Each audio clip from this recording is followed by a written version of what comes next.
television shows, music videos, commercials, you name it. This is NBC Universal. And right now we're going to introduce you to our co-host for the tour. You'll recognize him, the host of The Tonight Show on NBC, Mr. Jimmy Fallon. Oh, hi there. I made it. Welcome to the Universal Studio Tour. I'm Jimmy Fallon. I'll be making sure you get through this experience in one piece. You've got the very best guide, Jonathan. and the greatest driver. Titus. They're the best. I love that. Even though Titus. only $5. Still? I know you guys are excited to get on the tour, but first, a few safety rules. That's right. A few safety rules to go over here as we do begin. First, if you need guest assistance, if you have a medical emergency, or if you drop something of value off the tram, you can reach up and grab the red emergency cord that runs along the center of the ceiling. And I'll be back to assist as soon as it is safe to do so. Otherwise, stay seated. Keep your arms and legs inside at all times. If you drop your phone or you need to use the restroom, pull the cord, remain seated, and I'll be back to assist. There is no smoking of any kind during the tour, please. And be prepared. Our tour today features loud noises, sudden tram movements, fire effects, water effects. You'll want to have your cameras out for great photo opportunities, but you have the possibility of getting wet if you are sitting in a blue seat. So watch out. Watch out. And finally, for your safety and for those around you, please do not use selfie sticks while you are on board. We're celebrating Mega Movie Summer here at Universal Studios, and to get us started, here's the director of Illumination's upcoming mega movie, Minions and Monsters. It is Pierre Coffin.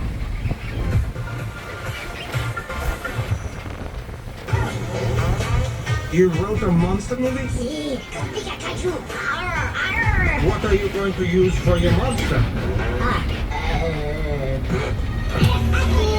Hello, my name is Pierre Coffin, and I'm the director of Minions and Monsters. And I also do the voice of the Minions. I mix Spanish, Japanese, Italian, and even the funny names of the stuff I like to eat. Miso soup, tapioca. The Minions have always been about laughter, playful rebellion, and togetherness. And this movie lets us bring that into a whole new world. I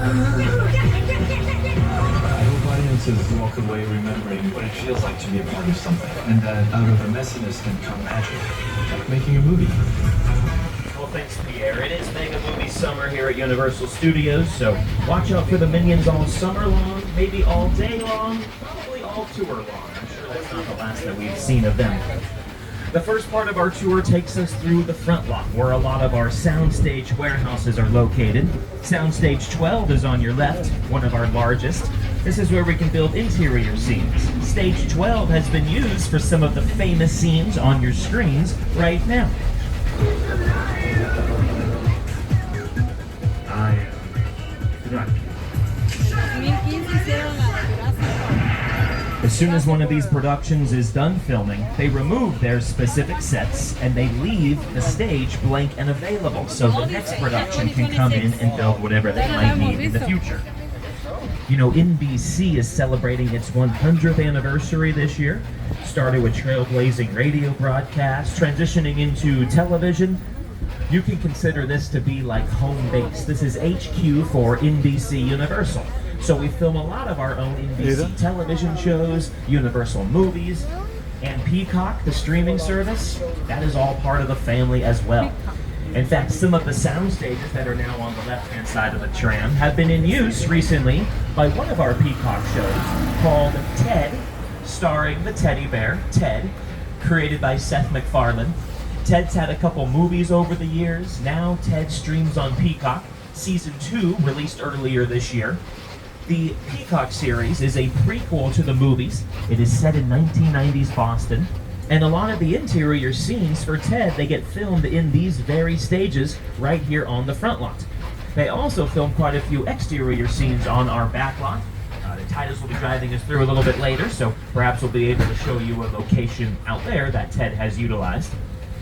Every once in a while, once these shows have been around long enough, they become permanent. They don't have to worry about taking their sets down when they're not filming. They get to leave their sets up in a soundstage.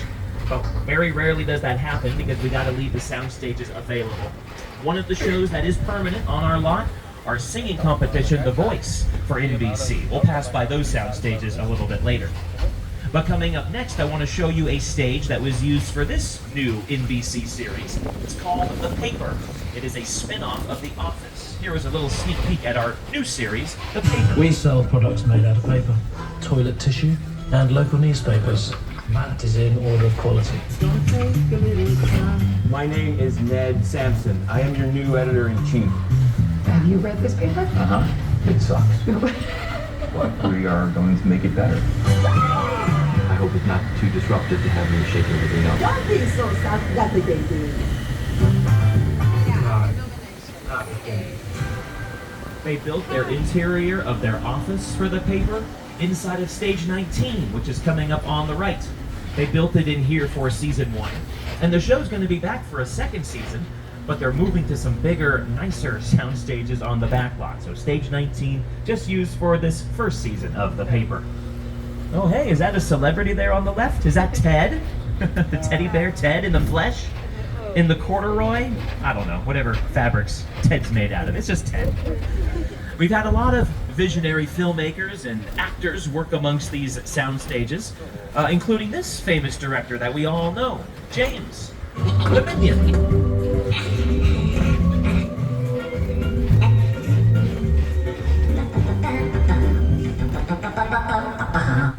We've had some real filmmakers work amongst these bungalows on our left-hand side. These actually serve as offices for different writers, directors, producers. We are home to Illumination Entertainment, who bring those minions and monsters to life. We're also home to Mark Platt Productions, the producers behind Wicked. They've got their offices off to the left. There's an MP logo down there on a white sign, MP for Mark Platt. That is what makes Wicked a Universal film at the end of the day. We work alongside these production companies to bring these movies to life. Wicked and Wicked for Good are available to stream on Peacock, by the way. Not a shameless plug or anything like that. We're coming up on a couple more sound stages. These ones are in use by this NBC Peacock series called St. Denis Medical. Welcome to St. Denis Medical Center. St. Denis Regional Medical. I have access to some really good stuff, and I will hook you up. Yeah. No, man. That was a test. We're like the Avengers, you know? We're not supposed to have favorite patients, but we do. I almost don't want him to get better. Hey, what kind of blotchy? It's the other one. Oh my god, that's much worse. They have an entire hospital wing built for St. Denis Medical inside of the sound stages on our left. Sound stages are built to be soundproof, but it turns out they are definitely not monster-proof.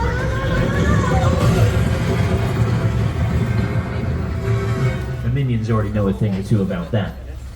But now we're getting a glimpse of one of the many backlot areas that we have to offer on our studio lot. Here on your right, you're getting to see our Metropolitan sets. It's here where we can recreate places like New York, Boston, Chicago, even Los Angeles, if need be. We reuse these streets all the time, and sometimes you can recognize them if you know what you're looking for. Like the street on our right. It is Brownstone Street, and see if you can recognize it from this scene from Bruce Almighty. Grace the dog! It's like that. Outside look. Hey, there it is. Outside look.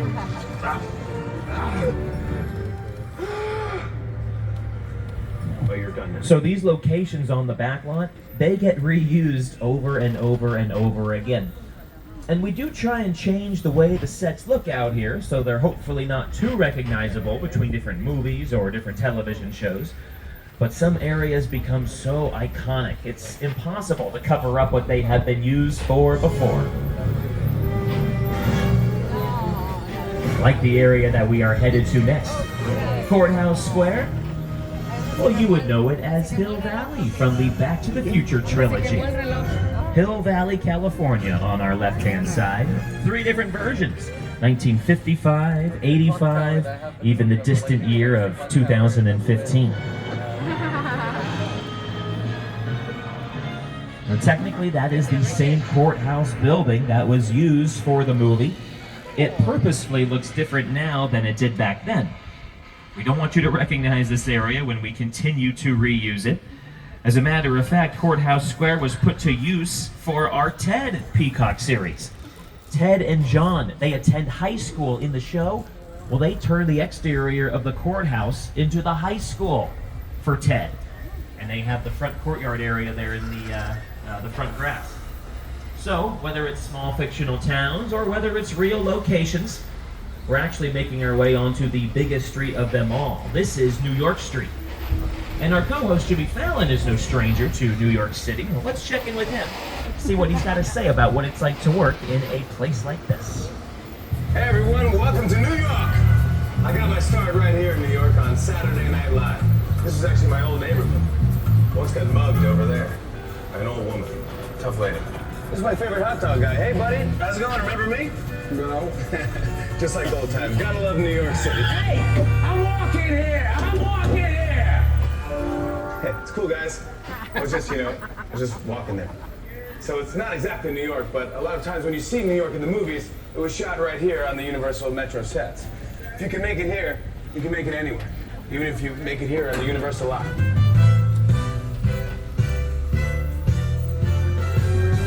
Now, speaking of Ted filming out here, that makes a lot of sense. A lot of the shows that film here on a regular basis, if their script calls for a simple scene, a couple characters talking to one another on a street corner, the characters entering high school in the morning for a day at school, well, we don't want to have to spend the time and money to send those characters and crew members across the country, to real city streets. You have to shut down those city blocks when you're filming, cause traffic problems. Businesses along those blocks that you're filming are closed. You got to pay them back for all their money lost. So it can be quite expensive and time-consuming to film the simplest scene in the real world. So even though we've got to bring in all of the right set decoration out here, we've got to bring in props, we got to bring in background actors, we got to bring in vehicles, real vehicles, to drive up and down these streets to make the area feel inhabited, we would still rather do all of that because it's still cheaper and easier in our eyes. Plus, we want to be able to pick out the right props and the set decoration based on the location or the time period that we are supposed to be filming in. You can see for yourselves here on New York Street, these streets are left very bare in between productions. We don't see props out here. There's no bus stops, no newspaper stands. It would depend on the time period, perhaps, for that. There aren't even street lamps. There aren't even permanent street lamps here on New York Street. But if you do look along the sidewalks and you see those metal plates that are spread out every 10 or 15 feet or so, that is where each individual street lamp could go. You lift up that metal plate, it's just got a common plug underneath, so you can plug in the street lamp, give it its power, light it up, maybe dimly light it if it's supposed to be an alleyway. So we've got a lot of tricks up our sleeves in order to make these sets look real and authentic.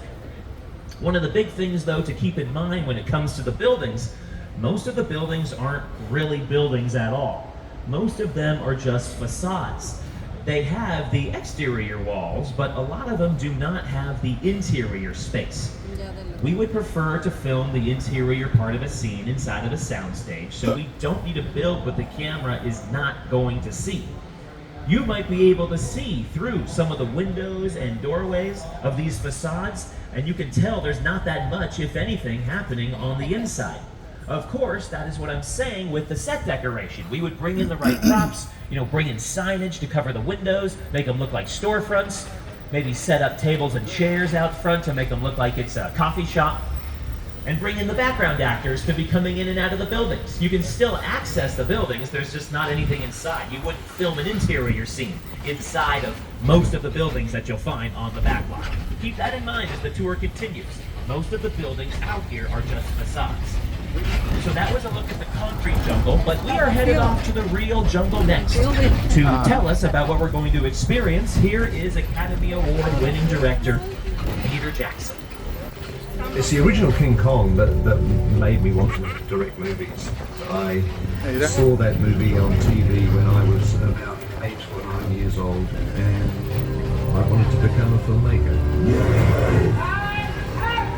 I like films that just take you away from your real life and sweep you up an adventure. And to me, Kong literally does that. You're on board the ship, you're sailing to a lost island, you're encountering monsters and creatures from, prehistoric times. That is exactly what we are going to be encountering next. So, folks, Secure any loose belongings, remain in your seats, turn the flashes off on your cameras, and hold on as we return to Skull Island. Folk. Nobody's lived here for hundreds of years.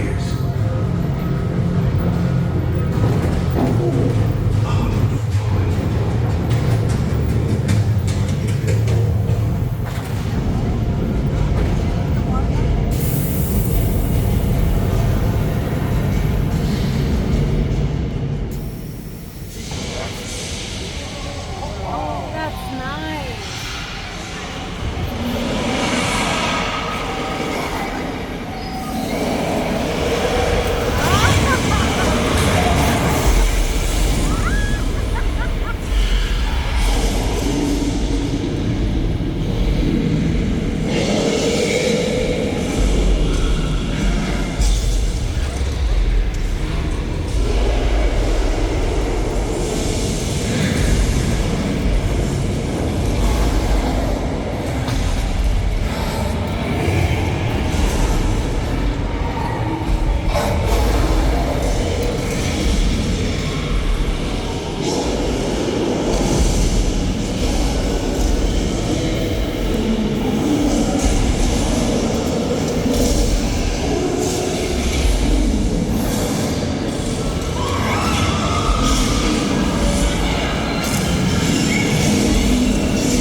That was King Kong 360.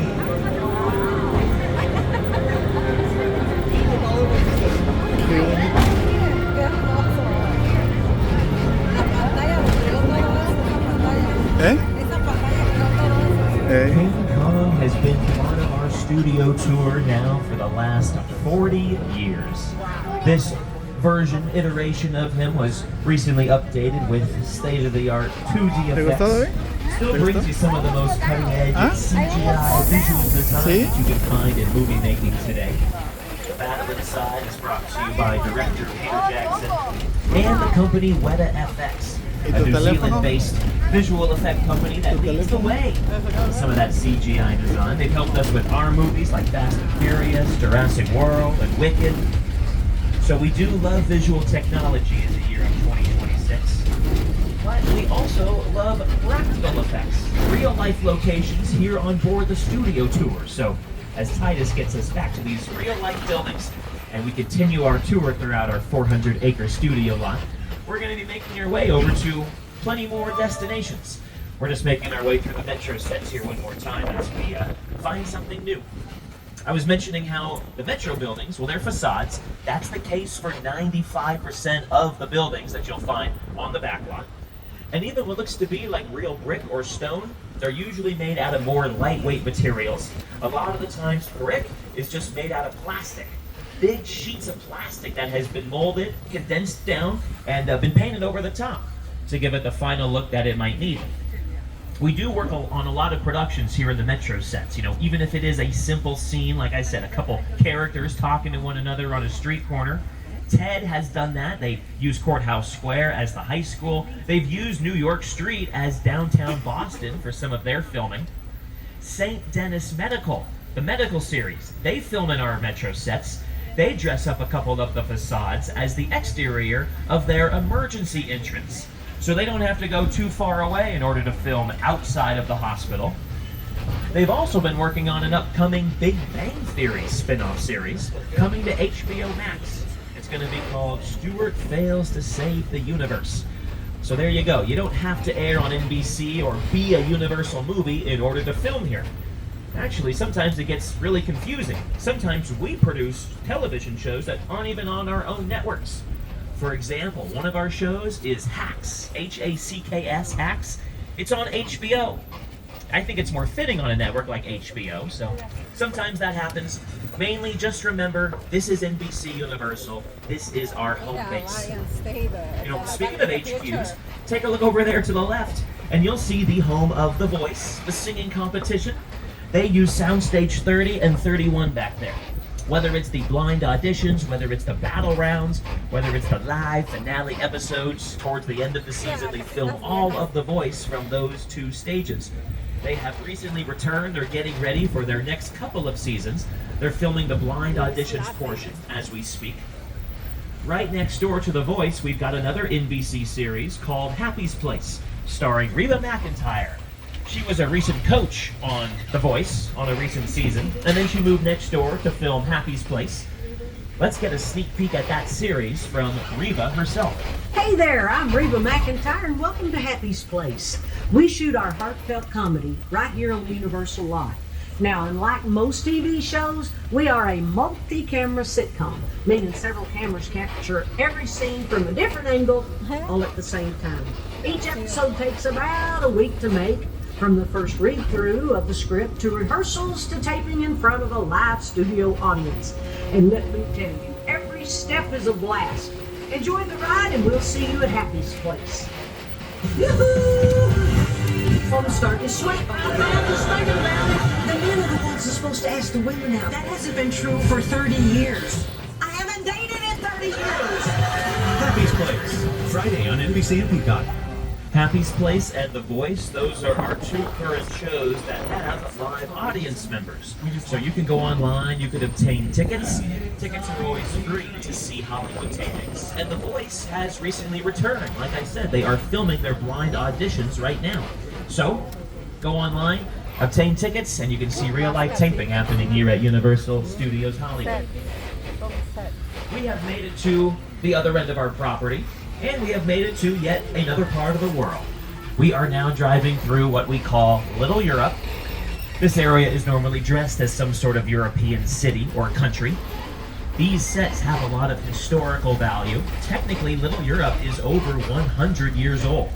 The first movie to film out here, The Hunchback of Notre Dame, released in 1923. These sets went on to be used for All Quiet on the Western Front in 1930. That was Universal's first Oscar winner for Best Picture that year. Here in the year 2026, we've won a total of 11 Academy Awards for Best Movie of the Year. Our latest one was for the movie Oppenheimer. Won that in 2024. But getting back to these Little Europe sets, you know, these are also facades, so you might be able to see through windows and doorways of these buildings as well. These sets also have a lot of history because of our classic monster movies throughout the 1930s and 40s. Guys like Frankenstein, Dracula, the Wolfman, the Invisible Man, the Mummy. They loved to film their angry villagers scenes, among others, right here in Little Europe. Get out of that house. Raise all the men you can, lock the women indoors, and wait for me. I'm ready! Huzzah! Take your torches and go! You know, when I say these sets have been around for over 100 years, well, it's not the same exact facades. All of these buildings get refurbished over time, but it's the same idea. It's the same type of set that had existed for a century. Oh, yeah, you got him. Oh, so close. You know, a main reason why we made those monster films, we found it as a great way to save money on productions, especially during the era of the Great Depression. We didn't even know if this whole movie business was going to last at the time. We had no idea that we were going to be sitting here on board a tram talking about these movies 100 years later. So we were trying to save every dollar that we could. And at the time, Little Europe, these sets, they were kind of run down. They weren't in the best condition anymore. And they were deciding whether to spend the money to spruce them back up or maybe knock them down and build something new on top. But then they said, no, let's keep the sets as they are because they are perfect for this new genre, the horror genre. We also wrote a lot of those movies. You know, they were based on stories, books that were written a long time ago. You know, Mary Shelley's Frankenstein. That is a book from the 1800s.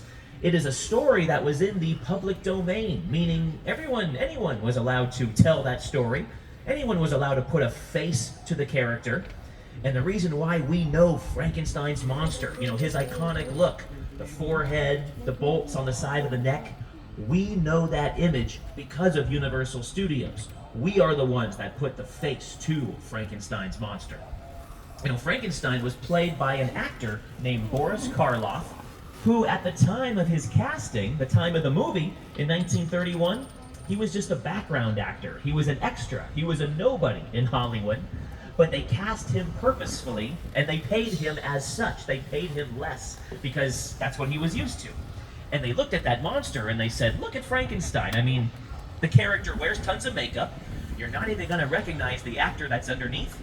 And then all they do is moan and groan when you see them on screen. They don't even have any real lines. So basically, let's hire a background actor, because any extra can do it. Nobody can play this role.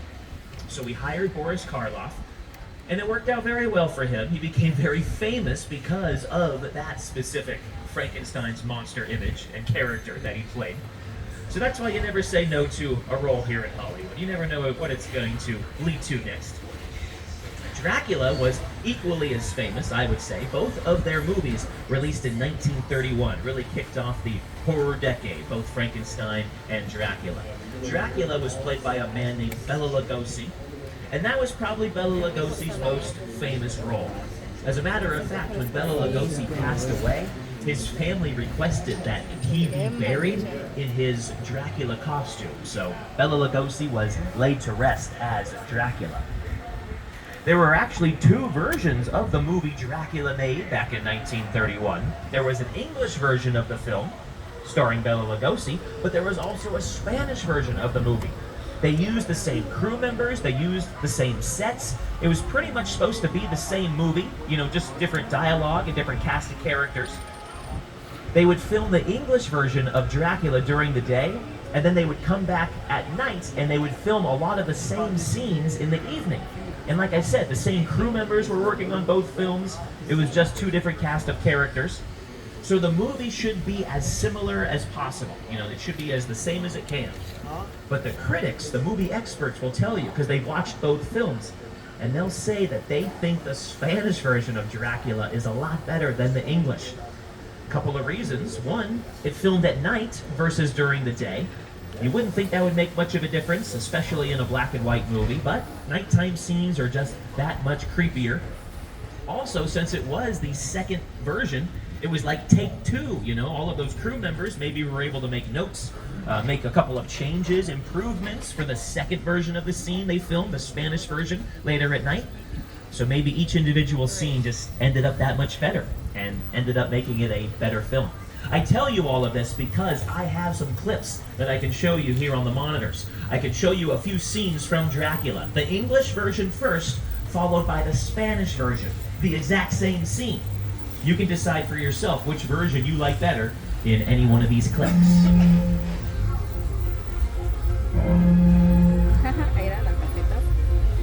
I am Dracula. Soy Dracula. Eso me recuerdan cuando yo crecí. Así estaba. Así estaba.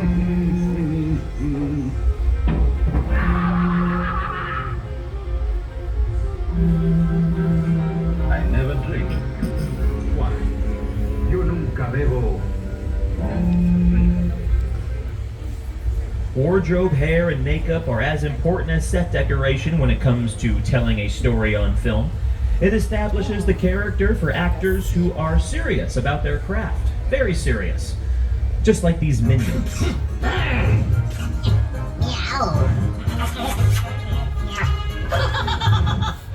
They do love clowning around. We find ourselves in just a little bit of tram traffic here, folks. I appreciate your patience. We got a tram here in front of us. We got a tram here behind us. We're all trying to head to the same thing at the same time, it seems. So no worries, no problem. Hey, we are talking about these monsters. They are so important to us here at Universal. Again, they put us on the map. We invented the horror genre with some of those classics throughout the 1920s and 30s and 40s. And we still continue our love affair with monsters in the horror genre to this Las day. llantas que I mean, tiene ahí, Universal y lo Studios is bajan, well es como known for terror, our que se sube el Halloween camión Horror con Nights mayonesa. event, come ¿Te fijas September and atrás? October. Let's Como take a un look gato. at some of our classic Universal horror monsters.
We try to have these different backlot locations that are most useful to us. You know, we don't keep these sets based on their historical value. We need to be able to reuse these locations again and again in the future. ¿No es? And we find the Metro sets can be dressed up as a lot of different locations. Same thing with Little Europe. We normally use it as some sort of European town, but in theory, these locations can be dressed up as anywhere. Little Europe was used rather extensively during one of our more recent NBC shows called The Good Place, starring Ted Danson and Kristen Bell. And for that series, the show primarily takes place in the afterlife, in the good place, as they call it. And who knew that the good place looked just like Little Europe right here on the studio lot? Wow, that's very convenient for filming the show, that's for sure. Let's take a look at what the good place looks like when you see that on screen. You fell in the show stuff. Cool. This location, the afterlife, come on. I have never ever seen this. You're in the good place. I'm not supposed to be here. I can't risk going to the bad place. Okay, well, maybe it's not all that bad. Hi there. How can I help you? What is the bad place like? Well, it doesn't sound awesome. The Good Place was once one of our permanent television shows. It ran for 4 seasons. During their time, they would film interior scenes in our sound stages on the front lot. And then they would come out here to the back lot, film a whole bunch of exterior scenes in the afterlife in Little Europe. So they really thought fourth dimensionally, and then were able to use another backlot location and able to save all that time and money. The specific soundstage, they used a couple of sound stages on the front lot, but one of the sound stages that The Good Place used was Stage 19. And we pointed that one out earlier. It was the home of the paper for season 1. It is a well-known secret that when Ted Danson films here at Universal, they always, if they got to film interior scenes and build sets, they use Stage 19. This goes all the way back to his days being on Cheers. When he was on episodes of Cheers, they would film that in Stage 19, and it's just become his lucky soundstage. So if Ted Danson is working on the lot, check Stage 19. That is the first place to look for him. It's likely where he's filming interior shots. Speaking of sound stages, we're going to be taking you inside of a sound stage here next. Stay in your seats as we enter on in. Soundstage 50. You're going to see that this soundstage is all set up and it's all ready to go. It is set up as a subway station, a San Francisco station specifically. That is easy to change. You can change the exit signs, the signage, the maps on the walls. You can make it any station that you might need to film in. This would, okay, nothing to worry about, folks. Bad timing. Just a little earthquake. We get them all the time in California. No, this might be more than a little earthquake. Everyone just remain calm. Stay in your seats. Hold on.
simulacro de un back in 1989.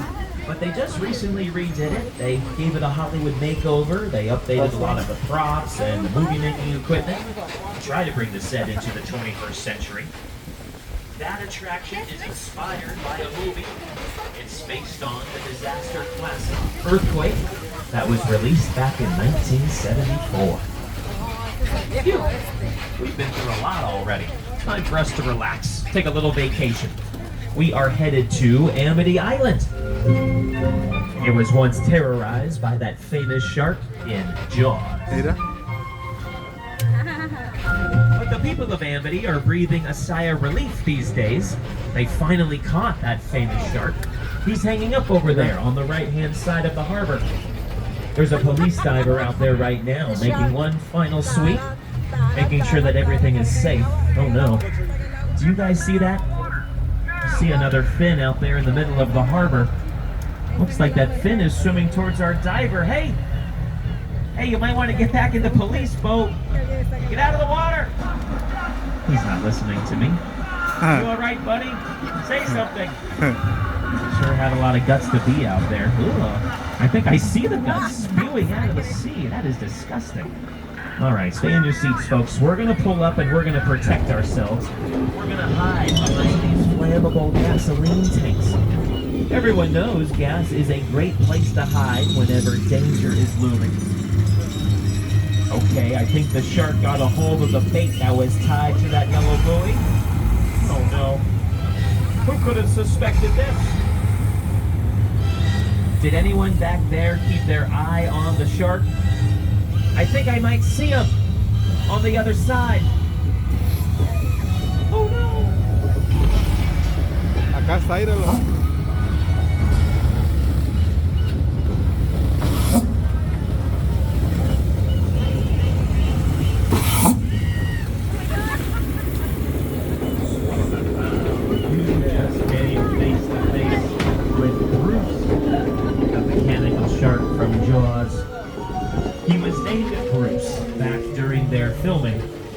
Steven Spielberg nicknamed him, named him after his attorney, Bruce Raymer. There is another famous Bruce the Shark from an animated movie from Disney Pixar's Finding Nemo. You remember that shark was named Bruce. He was named after our Bruce that starred in Jaws back in 1975. But from one classic studio tour attraction to the next, right now Titus is bringing us here to this part of the lot that we call Old Mexico. And this area is already rigged up for a little weather demonstration. Not every script calls for the beautiful California sunshine that we get day in and day out. So sometimes we have to create a little bit of weather out here. We're getting all of the effects started. The strobe lights, the sound effects, speakers, so we can hear the thunder. And now they're getting the water effects flowing on our left-hand side as well. It's not very hard for us to create rain in Old Mexico. We have sprinklers hooked to the top of some of those telephone poles. It shoots the water into the air and it just falls back down to earth naturally. We try and use a bigger raindrop than normal so it has the best chance to appear on screen. You can be watching a sporting event and the announcers talk about how it's raining on the field, but on television it can be hard to see that rain appear. We want to make sure it shows up. Oh no, we might have left the water on for too long. We've got a bunch of it headed right for the tram.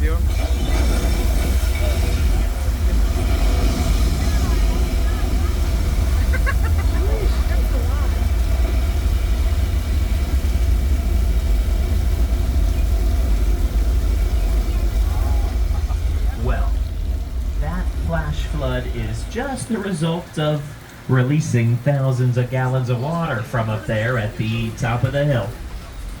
We'll show you how the flood looks on camera, used for the movie Big Fat Liar with Frankie Muniz, Amanda Bynes, and Paul Giamatti.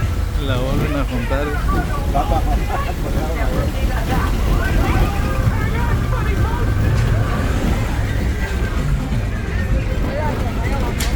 Hotel Tres Esquinas. Crossing the border from Old Mexico, we are entering the Old West. This part of our lot is known as 6 Points, Texas. It has that name because during the heyday of the Western genre, there used to be 6 different Western streets that all came together at a central hub. Hence the name, 6 Points, Texas. We are so creative here in the industry. 6 Points, we've been filming Western movies longer than anything else. Since the late 19-teens and the early 1920s. And 6 Points still gets used. It's just going through a little bit of a refurbishment project right now. Just redoing some of the buildings, some of the sets. They do have to still make a couple of changes out here when they film an authentic Western scene. The biggest change probably has to do with the ground. Because we have concrete out here to make it easy for our trams to drive through, but when we film, we bring in dirt. We cover the ground up. And when we're done filming, we sweep up that dirt and we take it away. We do not leave it behind. Trying to avoid days that are windy. We don't want dust blowing everywhere. We get a handful of rainy days per year. We don't want mud being tracked all over the studio in those cases either. So we only bring in the dirt when necessary. That's a good way to know if we are filming in 6 Points, Texas. If you see dirt on the ground here in this area, that probably means a camera is pretty close by.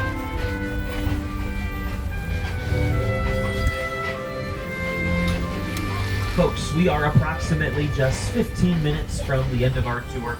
We'll be returning to the theme park shortly. Remember to pull the emergency cord if you need assistance and remain seated at all times. We're going to be heading up the hill. We're going to be passing by Jaws Lake one more time, just as bystanders this time around. I want to play you a clip from Steven Spielberg talking about creating Jaws the Ride. The Jaws ride was almost the inevitable result of the size of the box office when Jaws first opened in June of 1975.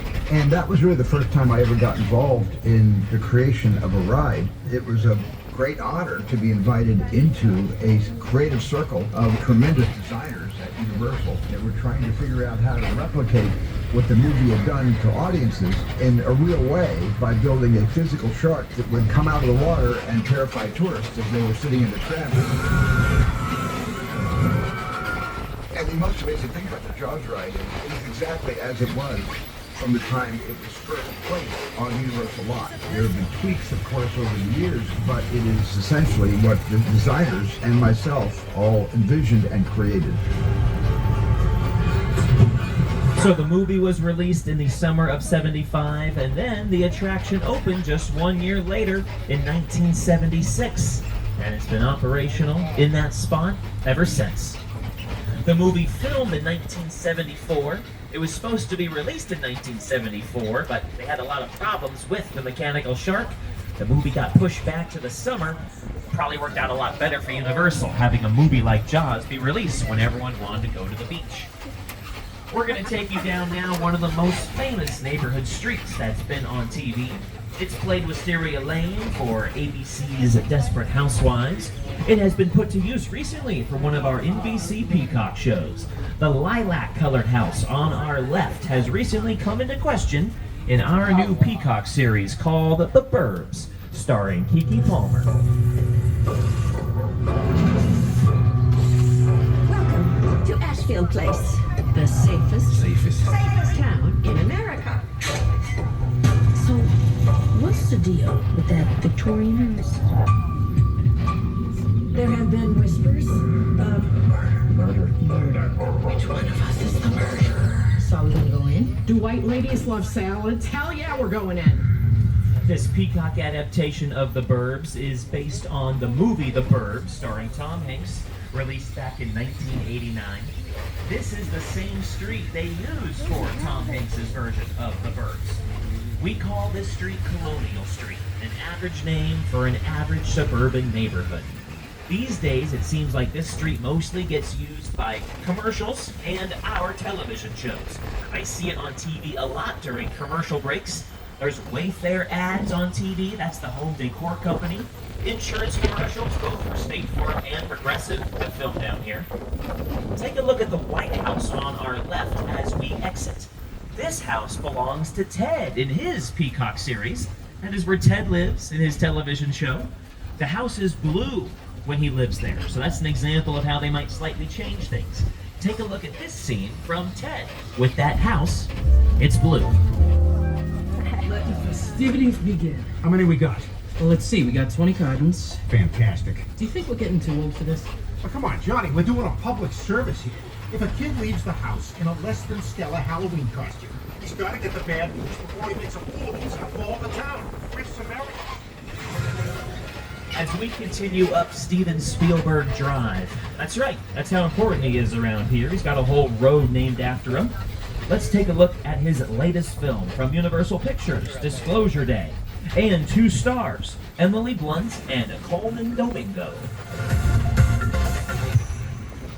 Hello everyone, I'm Emily Blunt. And I'm Coleman Domingo.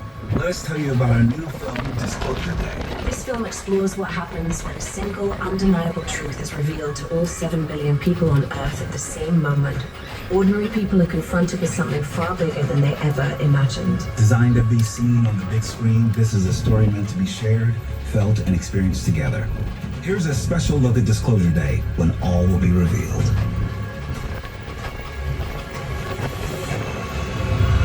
People are starved for the truth. The human race cannot accept what we know. From Steven Spielberg. What did you steal? Secrets. What are you gonna do? Full disclosure to the whole world.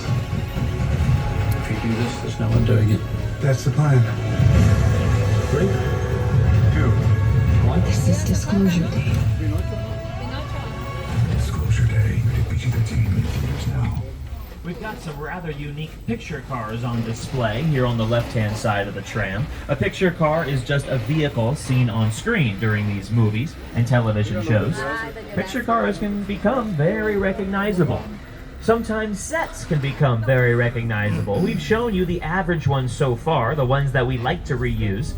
It's not always what the script calls for. We'll show you some next coming up that I think you'll recognize fairly quickly, including this one that you'll know if you're a fan of thrillers, classics. If you know Alfred Hitchcock, I bet you'll know this set.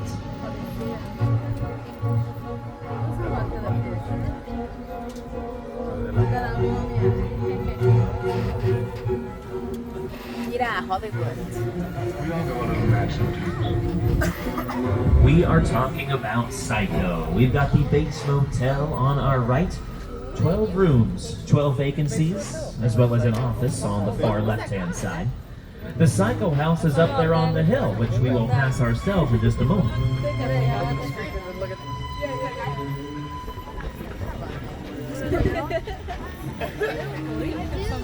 ¿Ah? Mira alguien caminando ahí.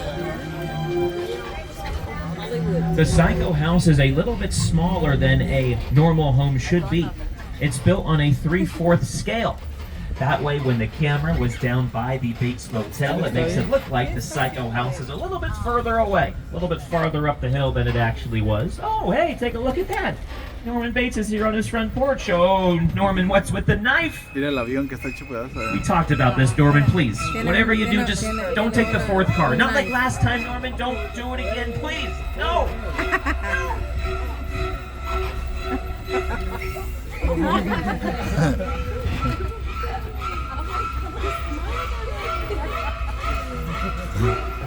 I don't want to look back at the Mira.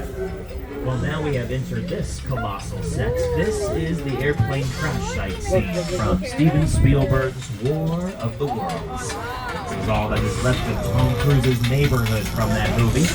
The airplane on your left is real, a real 747 they brought in specifically for this scene from War of the Worlds. Here, take a look at this. The airplane crash site is a perfect example of a set that is all designed around the building people. You put together, now we talk about the War of the Worlds. Los motores del... Right in a big neighborhood. Because it's just something you don't see. You're doing good.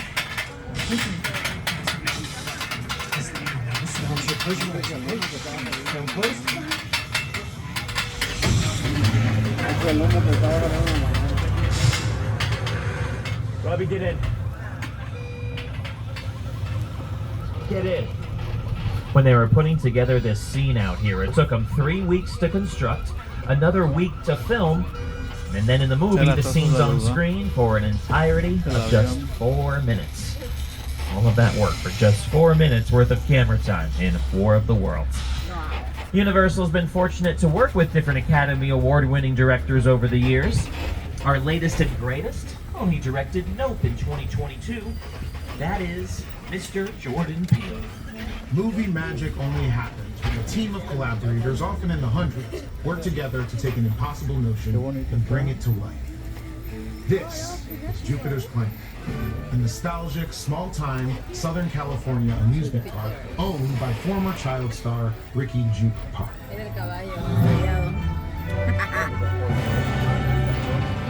Over there, look into the winking well and have your picture taken just like the kids in that old 90s movie Kid Sheriff. That's what this whole place is loosely based on. Remember that one? No? Why? A little further down, you can see the brand new Star Lasso experience.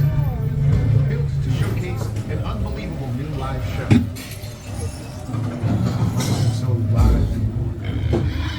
Anyway, behind this humble face of the old Rush frontier town lies a sinister secret.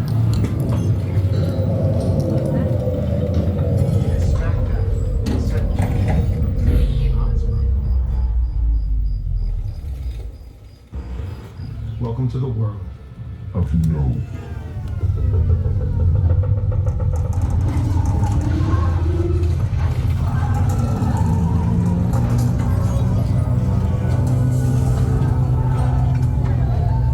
Las palomitas, mira.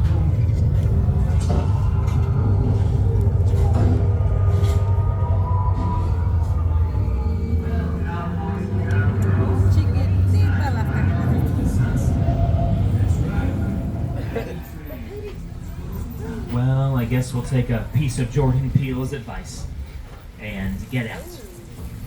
But our Jupiter's Claim sets there from Nope, they are not the actual filming location, just a studio tour attraction, just built for us, just built for fun. When we built and opened our Jupiter's Claim, it coincided with the release of the movie in theaters. So the same day that Nope came out was the same day we started driving guests through. And that just never happens. You know, usually it takes wild success of any movie in order to get an attraction based upon it. But not what Jupiter's claim. Nope, they built them. They've had them ever since the summer of 2022. Get your cameras ready for this one. Coming up on your right, you're going to see a filming location, that big blue wall. It's called Falls Lake. It's one of the world's largest freestanding backdrops. We usually film scenes in front of it that take place in the middle of a lake or in the middle of an ocean. We can add visual effects to where the blue screen stands. And now on your right, you'll see a set piece built right here on the lot for one of the most anticipated films from this mega movie summer. Here to tell us more about it is director Christopher Nolan. For the Odyssey, we wanted to take audiences on Odysseus' incredible journey across the world, across this mythical world of adventure. And to do that, we shot on IMAX film all around the world in incredible locations.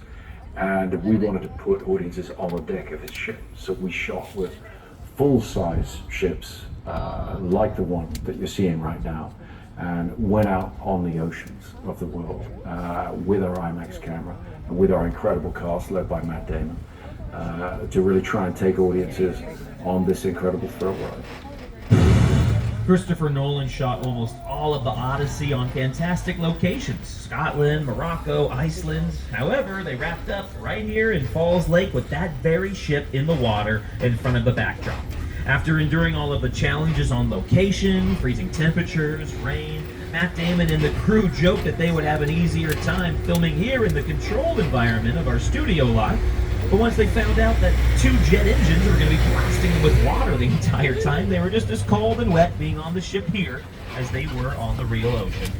We can't wait for you to see Christopher Nolan's The Odyssey, shot with IMAX cameras in theaters starting July 17th.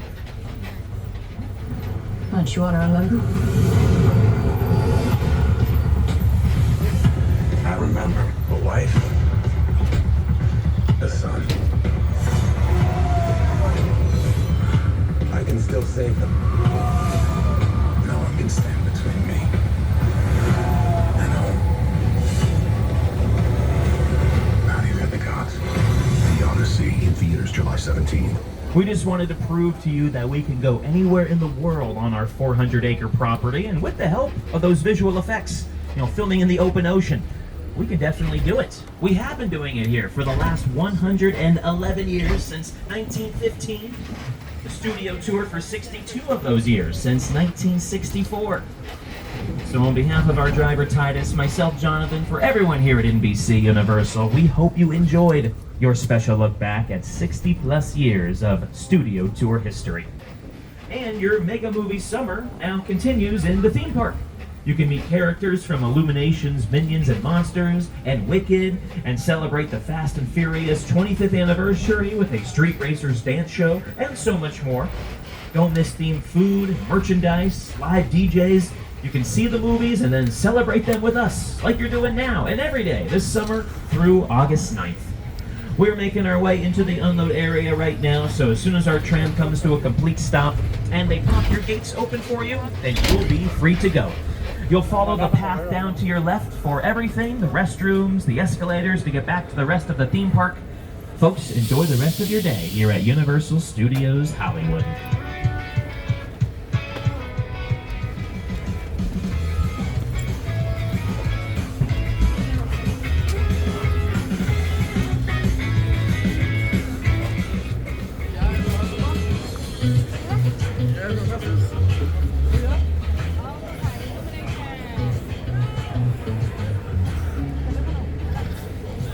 Pónganse ahí junto al Zain. Cuñado.